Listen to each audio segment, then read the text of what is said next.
waa ji ak ñi mu àndal dañoo bëgg créer situation boo xam ne day mel ni Sénégal dafa nekk dans l'instabilité wala dafay gis nga dañoo bloqué live bi mu mel ni que état bi dafa perdre le contrôle. L'État n'a pas perdu le contrôle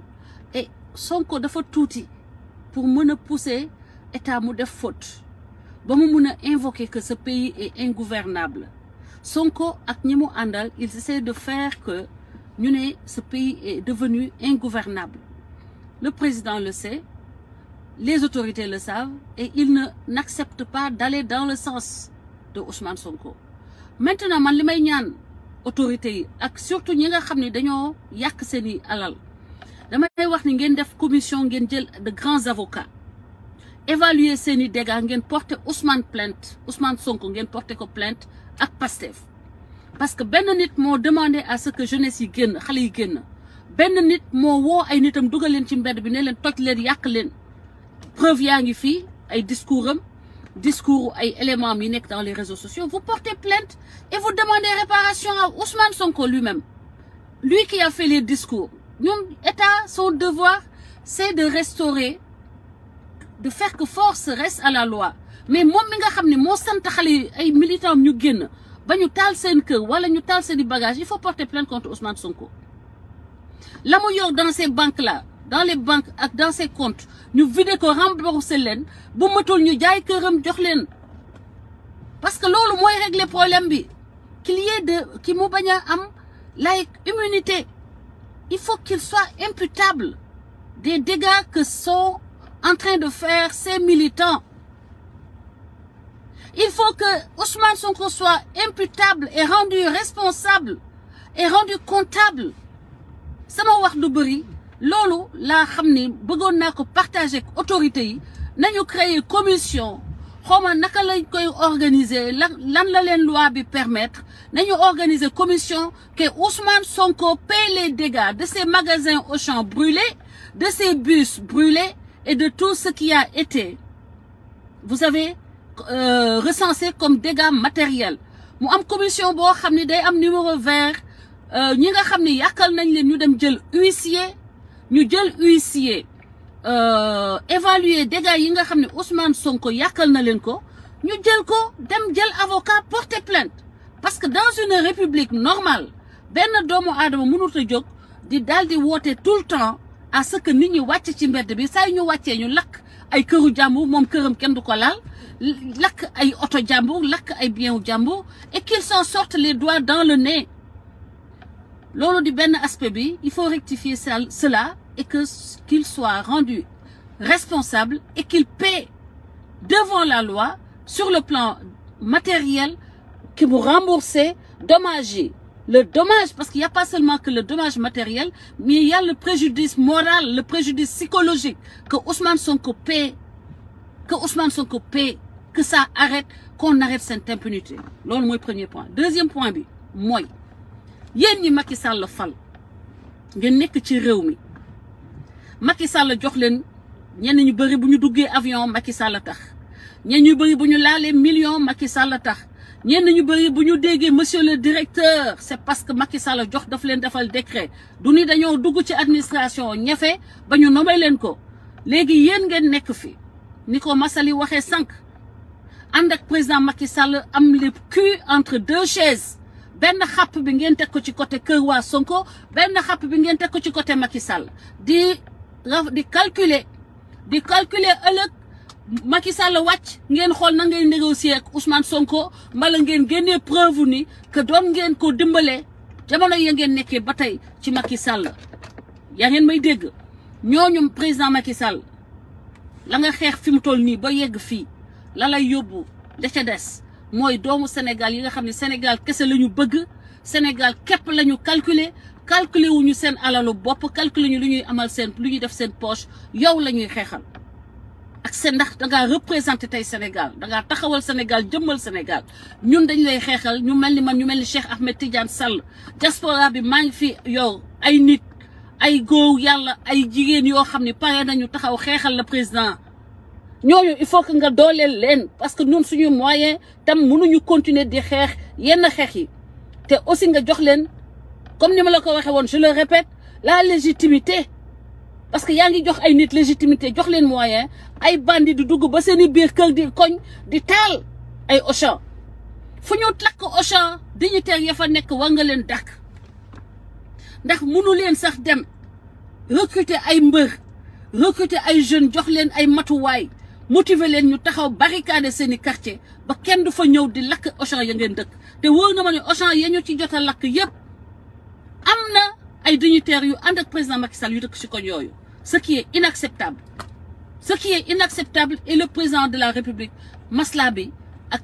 bayal bi nga war a bàyyi ak ñii bàyyi nañ la bu yàgg bàyyi leen da nga ànd ak ñi nga xam ne ñu ngi la gëm ànd ak yow gëm la sañu ñoo jaay seen live sañu ñoo sax ubbi seen gémmiñ ndax yow nga nekk leen ci naaj bi ñu toog ci kër gi ñoom di naan ataaya di waxtaan ak waa kër Ousmane Sonko léegi beneen bi mooy troisième point bi Ousmane Sonko wane nga ni que danga non seulement moto da ngay doxaan mais wane nga ni que wëroo Ousmane Sonko tu es malade tu ne peux pas être président. Un président a besoin d'être dans une forme physique extraordinaire. Ousmane Sonko, tu as démontré que tu es malade. Ousmane Sonko, nous n'avons pas besoin d'écloper à la tête de cet État. Nous avons besoin comme président Macky Sall. De 4 heures du matin, de 8 heures. Yo, ay gaz lañu pompé. Le Sénégalais lambda da nga jotu ko yow mi nga xam ne yaa ne yaa bëgg a nekk président yow yaa xam yow yaa feebar yow yaa am ay maux de ventre mel ni kuy indisposé yow Ousmane Sonko yow ay la quelques gaz lacrymogènes ñi nga àndal yow yaa ci feebar ba dem hospitalisé après ça c'est un homme éclopé ku feebar moo nanga yow Sénégal mais yow wëgga chaque jour nga démontrer Sénégalais que tu es inapte parce que li tax ba président yi di def bulletin médical c'est parce que xam nañu ni que la fonction présidentielle requiert une charge physique, une charge supérieure à la moyenne et tu n'en as pas les compétences physiques.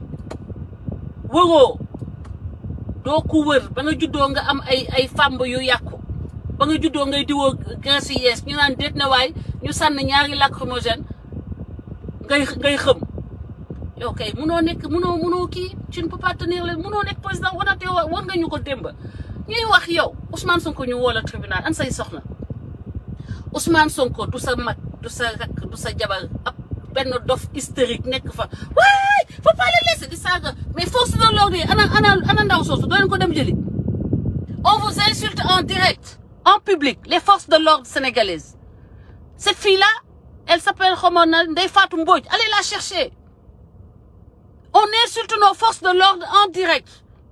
et on n'entend aucune réaction. Ça veut dire que vous êtes en train de donner la leçon à d'autres Sénégalais qu'ils peuvent vous insulter. Ndeye Fatou Mbodj la tudd live am bi daf leen saaga ba xolam sedd di yuxu Ousmane Sonko an say soxna kooku xam naa c'est énième gel la li tax sa ab jigéen simple am fitu dugg yow sa oto bu lay yóbbu tribunal moo tax yow da ngay toj la rek ci sobe nga dëkk ci sobe ak mooy yàlla nga dëkk ana jigéen joo xam ne yow du sa jabar yow tu aspires à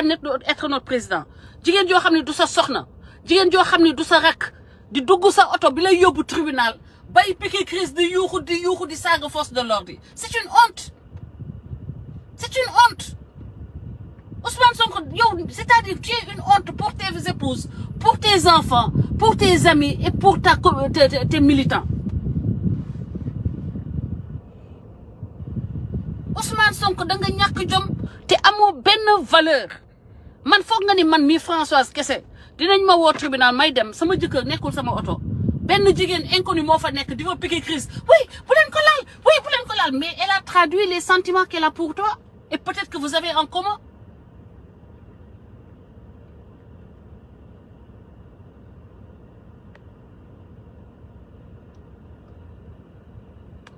xoolal ki tudd Zal Proni yow pendant des années tu m'as léché les bottes pour que ma intégrer la sama réseau ay ati at tu m'as léché les bottes littéralement yow yaa taxaw di ma saaga tey te nga dëkk Kër Massar walankaana boobu di jéem a am place dans les réseaux sociaux moo may la tuuti buzz ay imbéciles yu mel ni yow ay doomu wengal geñoo doomu bâtiment yu te yegg les enfants conçus dans la rue yaa leen fi nekk di jàppale ab yëkkatankat ab walankaana mais yow bu dee man rek nga doon raamal masta Ousmane Sonko wutoo gëmoo Ousmane Sonko visibilité ngay wut ak ku la reconnaître ku fi yëngatu réseau xam naa la doo tekki woo dara doo nitu dara benn nit bu ndaw bu ñuul nga dem di mag ay taatu ay kii sidi xawma fadi xawma lan borom ku patt kooku nekk yanamaag patt boobu nekk yanamaag di jaay intellectuel doo dara ak commencé par yow doo dara moo tax musuma la may accès ci man façon bu ne jaar nga ko di ma koppaltu man da nga foog ni may ngaak man ma màggee Thiès may doomu Thiès màggee banlieue da nga mën a jaar sama kaw lekk man may nit man lay neex ma may nit ku ma koppaltu doo laal sama xaalis imbécile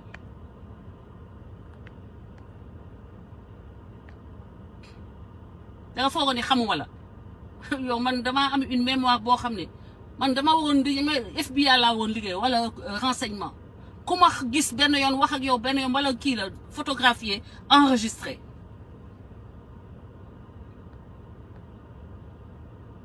voilà où on est dans ce pays-là le Sénégal de Ousmane Sonko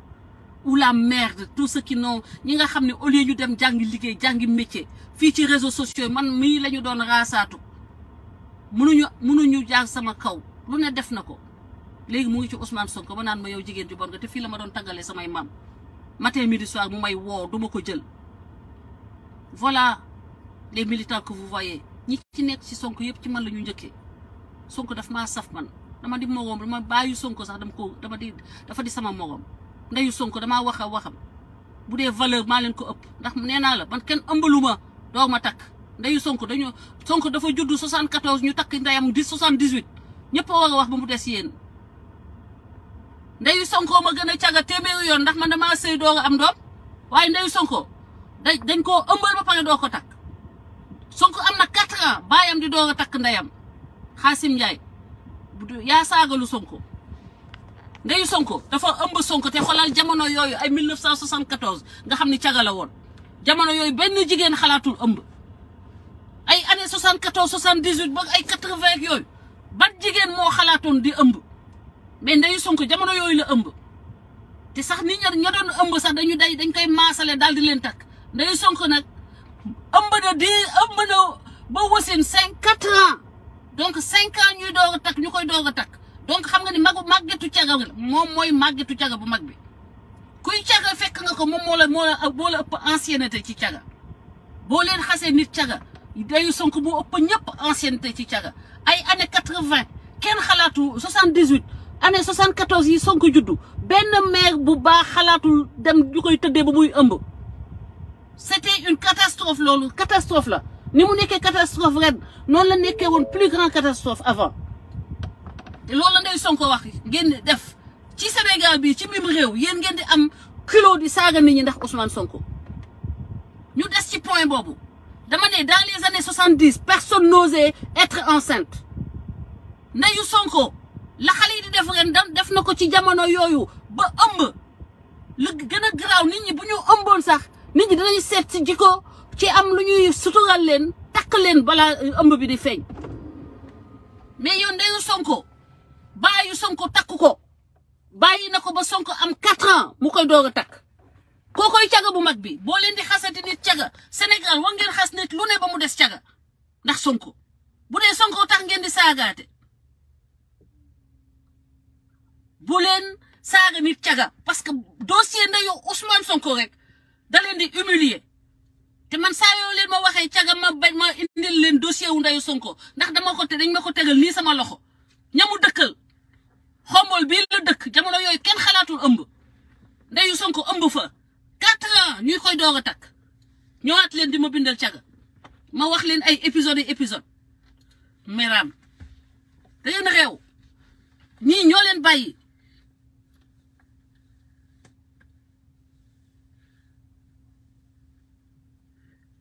maa la gën te maa la njëkk aljana maa la gën maa la njëkk aljana njëkk fa Sonko léegi beneen point bi nga xam ne mooy borom Dakar Dem Dikk président xawma kuy gérer Dakar Dem Dikk mais dafa war a wàcc. Gis nga quand on gère une entreprise aussi sensible que Dakar Dem Dikk événement yu mel ni di war a am ci dëkk bi war nga am dispositif booy fexe ba préserver le patrimoine lu doon ni day ni Dakar Dem Dikk ciblé événement yu mel ni t'as pris aucune mesure d'accompagnement pourtant ñu ngi leen koy bindal suñuy mur. Prenez des militaires mettez-les à bord des bus qui sont armés ku yëkkati xeer ñu door la bal bopp nga sedd ku yëkkati xeer jubale ko ci Dakar Dem Dikk ñu door la bal nga daanu boo leen ko defee 2-3 fois kenn dootu ko defati dëkk yoon moo ko yow nga yow Dakar Dem Dikk lu mel ni nga génnee bus yi xuta bus yi di wër ci dëkk bi ñu leen di lakk. Il doit descendre. Il n'a pas le sens de la responsabilité ni de la prévention ni de la sécurité de ces usagers. Parce que au-delà même du bus qu'on a brûlé, imaginez qu'on ait tué des gens dans les bus là et que on ait blessé des gens. Mais ces gens-là peuvent se retourner contre Dakar Dem Dikk, porter plainte. Nit ki boo yoree société ñu jox la responsabilité étatique da ngay mët nga am capacité anticipation am capacité prévenir. Dakar Dem Dikk yi waruñu woon circuler Dakar Dem Dikk warul woon circuler bu fekkee ne circuler nañu il devait être accompagné d'un dispositif exceptionnel de sécurité par exemple avec la gendarmerie ou les forces de l'ordre forces armées les militaires à bord armés bu doon fi dañu leen di wone ñu yor fetal yéeg ci bus yi ñu wone ko à la télé wax ko communiquer ci ñëpp xam ni que ku fi laal bus dañ lay dóor balu bopp nga dee dëkk yi non looloo tax mu am ordre fii ñoo ëpp bandi nee naa leen ay Amérique dëkk yi ma def ñoo ëpp Sénégal bandi téeméeri yoon waaye kenn du fi def yëfu golo nga foog ni américains yi nga xam ne kër goo dem di nga fa fekk 10 ku ci nekk yor fetalam da ngaa defee ni dinañu am lu leen métti ba ñu génn di dóor ay bus bal wala di dóor ay bus xeer mais c'est du n'importe quoi le gars il doit descendre le gars de Dakar Dem Dikk là mais il faut prendre des mesures il faut savoir anticiper il faut savoir gérer les crises il faut savoir gérer les urgences gérer les situations exceptionnelles loolu mooy kii waaye ñëw dugal ay nit ci bus génne bus yi xale yi lakk ko chauffeur yi doo xam sax fan la chauffeur yi ne et mettez des caméras pour filmer ce qui se passe autour et en plus de ça yow da nga war a wàcc après mu am un autre plan un autre directeur qui saura mettre en place un plan d'urgence un plan de crise pour les bus Dakar Dem Dikk comme que c'est des cibles ok beneen bi mooy le menteur Damboj mais Damboj yaa mën duul yow Damboj yow foog nga ni que yow di nga romb ay militaires yoo xam ne dañ leen former pour ñu former leen ci tir former leen ci rey yow nga romb ak sa 4x4 ñu lay ratatati ñu dóor la ay bal ba oto bi yëpp bënn yow laaluñu la et lendemain ba tranquillement tu vas au tribunal tranquillement y a pas de traumatisme y a rien da ngeen mën duul. Vous pensez que vous allez arriver à vos fins dans ce pays-là parce que vous pensez que les gens n'utilisent pas leur cerveau. Yo, boo tegee sa auto jël ay bal doo ko criblé ko de bal woo la télé dem raconter ton histoire tu penses que kan lay saf moo tax kenn faalewu la sama gars yi fii laa yem ak yéen tey sama page yi gis ngeen ni que c'est carrément saboté carrément parce que man des deux côtés la ñuy saboté sama page côté président Macky Sall ñu ci nekk ak côté opposition. mais terewul ngeen boo leen partagé dina peut-être dinañ tollu moment boo xam ne dina lever restriction yi nekk ci page bi di leen gërëm di leen sant di leen wax ne lii moo nekkoon sama petite contribution tey ci débat li nga xam ne moo xew di wax Ousmane Sonko tu es un impotent tu es un indigent mënoo nekk président au Sénégal Guy Marius Sagna nag xaw ma ndax damm na say fàmb xaw ma ndax damm ko waaye Guy Marius ñàkk nga jom Guy Marius ñàkk nga jom Guy Marius ridicule nga balaa ma dee nga capp say tànk ñu jékki-jékki nga jël sa loxo di xëcc sa braquette nga mel ni kenn c'est-à-dire que sauvagerie bi ngeen àndee man manque de savoir être manque de geste seen gestuel ngeen ba noppi ñu ne ñii ñoo nanga yosé Guy Marius Sagna looy dox caméra di loxol ngay xëcc sa di dox di capp di xëcc sa braquette xoolal sa loxo bi ni nga koy def rek vous êtes des c'est-à-dire que man xawma fan lañ leen dañ leen jóg rek sànni laa yaakaar parce que mais c'est normal xam nga suñu genre dañoo fréquenter la haute société de par le monde jàng les bonnes manières les usages. Tu ne peux pas toucher à ta braquette en public. Vous êtes des sauvageons, des chenapans et qui méritent. Il faut que les lois se corsent pour qu'on vous fasse marcher au pas. C'est le devoir de l'État de le faire. Excellent week-end à tous, à très bientôt. Loolu moo nekkoon li ma bëggoon apporter ci débat bi maa ngi nii sama oto doon jël si sama doom man ni naa jël benn 10 minutes contribuer et puis voilà le combat continue.